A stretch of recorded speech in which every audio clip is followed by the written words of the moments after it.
আন্দোলনরত শিক্ষার্থীদের বিরুদ্ধে নিরাপত্তা ও আইনশৃঙ্খলা রক্ষাকারী বাহিনী অতিরিক্ত শক্তি প্রয়োগ ও মানবাধিকার লঙ্ঘনের বিশ্বাসযোগ্য তথ্য প্রমাণ পেয়েছে জাতিসংঘ। বিষয়টি জানিয়েছেন সংস্থাটির মহাসচিব আন্তোনিও গুতেরেস।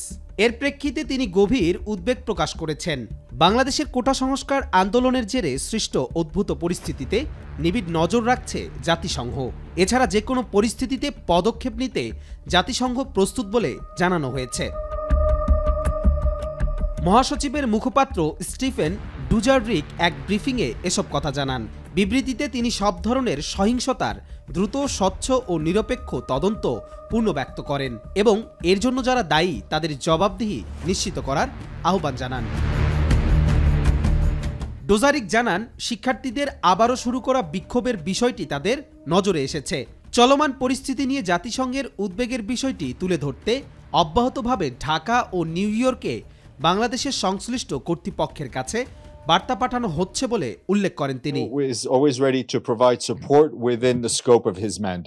তিনি বলেন, আইনশৃঙ্খলা বাহিনীর সদস্যরা যেভাবে বিক্ষোভ দমনে অতিরিক্ত বল প্রয়োগ করছে এবং মানবাধিকার লঙ্ঘনের বিশ্বাসযোগ্য যেসব প্রমাণের খবর প্রকাশ পেয়েছে তাতে শঙ্কিত মহাসচিব আন্তোনিও গুতেরেস।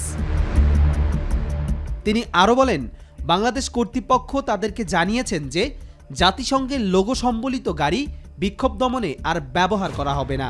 তারা একটি বিষয় আবারও মনে করিয়ে দিতে চান এবং পুনরাবৃত্তি করতে চান যে যেসব দেশ শান্তিরক্ষা মিশনে সদস্য পাঠাবে তারা যেন শুধুমাত্র শান্তিরক্ষা মিশনের নির্ধারিত দায়িত্ব পালনের সময়টিতেই জাতিসংঘের লোগো সম্বলিত গাড়ি ব্যবহার করে।